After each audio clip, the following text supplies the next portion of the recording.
Hello, and thanks for watching Proactive. I'm joined by Peter Jones. He's chairman of Century Global's advisory committee. Peter, very good to see you today. Tell us about the results themselves.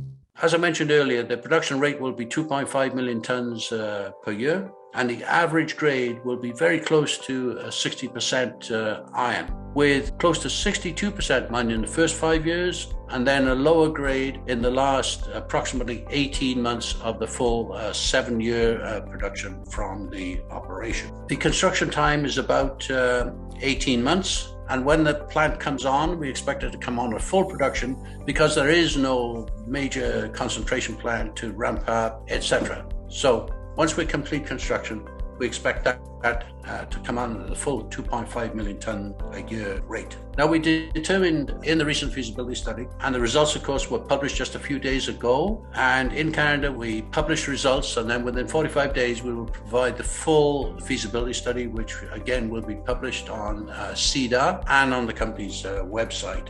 We determined, working with BBA, which is a significant engineering firm based in Montreal, supported by a number of specialist companies, that the capital cost will be about 270 million Canadian dollars. There will also be prepayments required in the order of Canadian $80 million. We also determined that the operating cost per ton delivered, what we call CFR China, delivered or landed in China, including all the mining costs, the crushing costs, the transportation costs, the shipping costs, etc., landed right in China would be Canadian $95.25 per dry metric ton. So that's a lot of numbers, but the important thing, of course, is how does that translate into results?